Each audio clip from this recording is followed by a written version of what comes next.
नमस्कार, ये आकाशवाणी शिमला है। अब आप प्रभा शर्मा से कोविड-19 पर विशेष समाचार बुलेटिन सुनिए।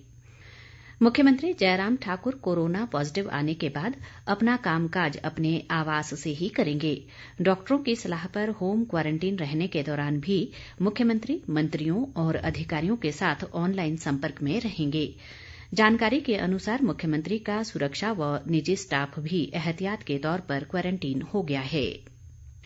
पिछले 5 सप्ताह से देश में कोविड-19 के दैनिक मामलों में लगातार गिरावट हो रही है। करीब 1 महीने पहले कोविड महामारी के दैनिक मामलों की संख्या लगभग 90,000 थी, जबकि पिछले 24 घंटों में कोविड-19 के केवल 55,000 नए मामले सामने आए हैं। इलाज करा रहे रोगियों की संख्या की दृष्टि से भी स्थिति में सुधार हुआ है और इस समय देश में करीब 8,38,000 मरीजों का इलाज चल रहा है। पिछले 24 घंटों में करीब 78,000 रोगी स्वस्थ हुए हैं और संक्रमित लोगों में से सिर्फ 11.69% को अस्पताल में भर्ती कराने की जरूरत पड़ी है।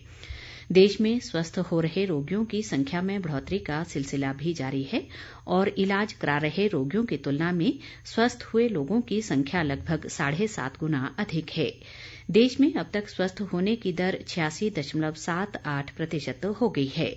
अब तक करीब 62,30,000 रोगी स्वस्थ हुए हैं और ठीक हो रहे रोगियों की संख्या की दृष्टि से भारत विश्व में सबसे ऊपर बना हुआ है।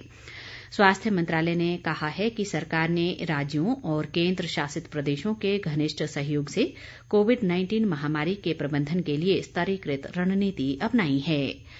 मंत्रालय ने कहा है कि टेस्ट, ट्रैक, ट्रेस, ट्रीट और टेक्नोलॉजी के उपयोग से महामारी से निपटने में अच्छे नतीजे सामने आ रहे हैं। देश में अब तक कोविड-19 से कुल 71,75,881 लोग संक्रमित हुए हैं। पिछले 24 घंटों में 706 रोगियों की मौत होने के बाद अब मृत्यु दर 1.53% हो गई है। इधर प्रदेश में कोरोना संक्रमितों की संख्या बढ़कर 17,590 हो गई है। राज्य में आज अभी तक कोरोना के 12 नए मामलों की पुष्टि हुई है।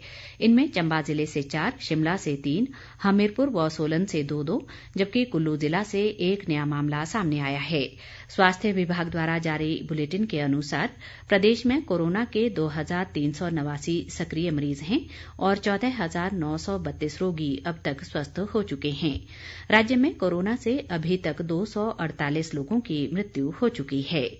मौजूदा समय में मंडी जिले में कोरोना के 377 सक्रिय मामले हैं। इसी तरह सोलन में 344, शिमला में 327, कुल्लू में 307, कांगड़ा में 298, बिलासपुर में 149, सिरमौर में 143, ऊना में 142, हमीरपुर में 132, चंबा में 82, लाहौल स्पीति में 72 और किन्नौर में 16 कोरोना रोगी उपचाराधीन हैं। केंद्रीय स्वास्थ्य और परिवार कल्याण मंत्रालय ने कोविड-19 महामारी के साथ साथ डेंगू, मलेरिया, मौसमी फ्लू, चिकनगुनिया और आंतों के बुखार जैसे संक्रमणों की रोकथाम और प्रबंधन के लिए दिशा निर्देश जारी किए हैं। मंत्रालय ने कहा है कि मौसमी बीमारियां कोविड-19 के नैदानिक परीक्षणों के लिए नई चुनौती पैदा कर सकती हैं।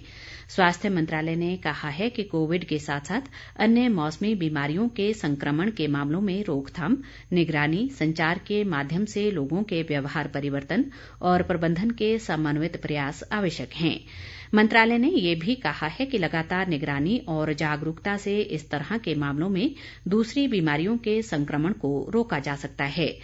मंत्रालय ने राज्यों से भी कहा है कि वे अपने संसाधनों का कारगर तरीके से इस्तेमाल करें और समन्वित निगरानी, परजीवियों पर नियंत्रण के उपायों, टीकाकरण और कीटनाशकों के उपयोग से मौसमी बीमारियों के फैलाव को रोकने का प्रयास करें।